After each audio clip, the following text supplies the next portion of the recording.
profit and loss.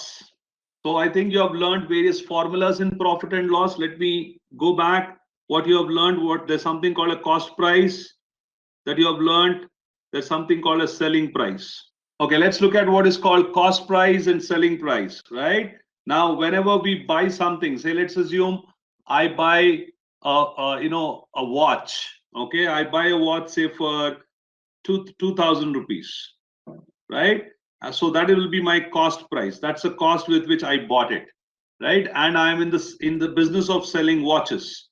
So I sell the watch for, say, 2,400 rupees. I bought the watch at 2,000. I sold it for 2,400. So that means that's my selling price. So did I make a profit or I incurred a loss?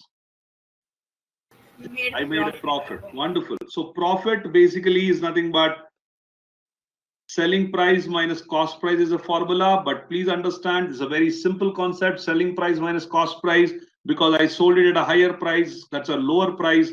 So 2,400 minus 2,000. Therefore, that should be 400 is the profit I made. Now, what is a profit percentage? Now, profit percentage as a formula. Now, profit percentage. Do you incur profit on the cost that you have incurred, or do you make profit on the selling price? You make profit on cost price, or you make profit on selling price? Very fundamental. You need to be very clear. Yes, it's always on cost price. Remember, profit or loss is always on cost. The cost that you are incurring in a transaction.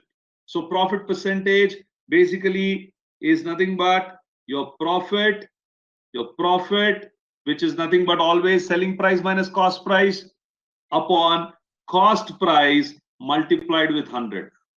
That's the profit percentage formula. So profit percentage, see, if you remember formulas, that means you don't understand profit and loss. If you ingrain the formulas in your head logically, you don't need to remember any formulae.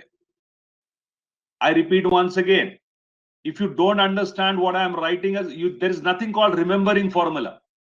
Formula has to be ingrained into your head. That means you should understand the concept. If you understand, you need not remember the formula. That will come automatic to you. So profit upon cost price into 100. What is the profit? Profit is 400. On what? On my cost price, which is 2,000. So 2,000 is my cost price. So 400 by 2,000 multiplied by 100. That's whatever it is. So calculation is very simple. Well, it is 20%. Correct? Brilliant. So that's about profit. And what is called a loss. Now, when do you incur a loss? You incur a loss when your cost price, instead of selling it at 2,500, let me call it as selling price 2. I sold it at, say, 1,800, for example. If I sell it at 1,800, am I incurring profit? No, I'm incurring loss. Wonderful. I like that, Kirtana. Cost price is greater than selling price. Wonderful. So in this case, my loss is nothing but cost price minus selling price. I'm incurring loss because cost price is more. That's the reason it's cost price minus selling price, which is 2,000 minus 800, 1,800, which is nothing but 200.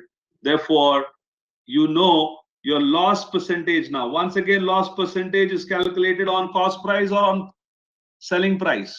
Once again, it's on cost price. So basically, your loss upon cost price. Please understand this logic. It's loss upon cost price multiplied with 100. Why? Because we always compare it with the cost price. So which is 200 rupees on a base of 2,000 rupees multiplied with 100. So basically 200 ones are 200. 200 how many times? 10s are. Therefore, you can see it's 10%. Correct? So that's a fundamental of profit and loss that we have learned in our basic standard. Now, there are multiple problems that you might have solved in profit and loss in your basic standard until now. Few things you might have understood, few things you might not have understood. Don't worry. As a part of our discussion today, we will learn most of it. Even if you have missed out conceptually, through problems, I'll explain the concept so that you'll be very clear at the end of the session.